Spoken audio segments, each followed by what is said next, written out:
কিছুই জানতে পারিনি, মানে ঘুমাইছি না, ঘুমাইছিল তখন এর ভিতরে একটা ছেলে আছে আমার, ওই ছেলেকে ফোন দিচ্ছে, আচ্ছা মায়ের দুইজন মরে গেছে আর বুকে চাকু পেটে চাকু মেরেছে মল্লিকপুরে। এই যে গান অনুষ্ঠান নিয়ে গেছিল গান শুনতে, যে ছেলেগুলো মারা গেছে সবাই একসাথে গেছিল একসঙ্গে। মাগরিব থেকে ওখানে আমাদের ওখানে সাংস্কৃতিক অনুষ্ঠান হচ্ছিল, ইশারের সময় আমার ভাই বাড়ি থেকে ওখানে গেছে। তারপরে কি হয়েছে আর বলতে পারবো না।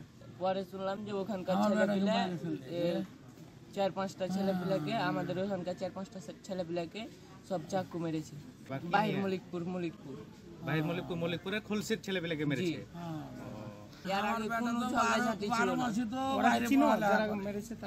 না, ওরাকে দেখতে পাইনি।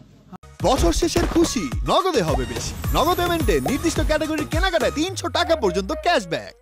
আমি কিছু ঘটনা শুনিনি, আগে কইছে যে তোর মেয়েকে কেটে ফেলে দিয়েছে।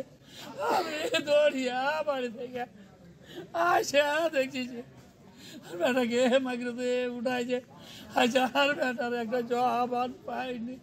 ও গে মা, আগে সারাদিন বেটা আবার কাজ করেছে।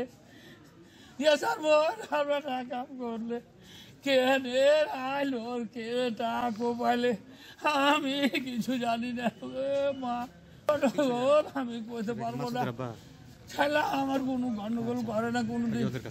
আমাদের কাছে যখন আসে ততক্ষণে অলরেডি ওরা দুজন মারাই গেছিল। আমরা ইসিজি করে কনফার্ম করি। আর আরেকজন যে ছিল সে তাকেও স্ট্যাব করা হয়েছে। তার বুকে সম্ভবত ডান দিকে দেখলাম যে অনেক বড় একটা ক্ষত, মানে যেটা সাধারণত শার্প ওয়েপন লাইক ছোড়া কোনো কিছু দিয়ে হয়।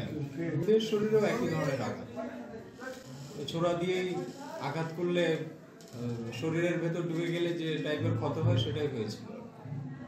ওখানে একটা কালচারাল প্রোগ্রাম হচ্ছিল, এখন কোনো একটা তর্ক বিতর্কের জেদ ধরে হয়তো বা এটা হয়েছে। আর যে ছেলেটাকে রাজশাহী রেফার করা হলো সে বলল যে তাদেরকে মদ খাওয়ানো হয়েছিল, কোনো একটা পূর্ব শত্রুতার জেদ ধরে বা যে কোনো কারণেই হোক খাওয়ানোর পরে পরিকল্পিতভাবে তাদেরকে মারা হয়েছে। এখন আসলে কি কারণ সেটা তো তদন্ত করলেই বোঝা যাবে।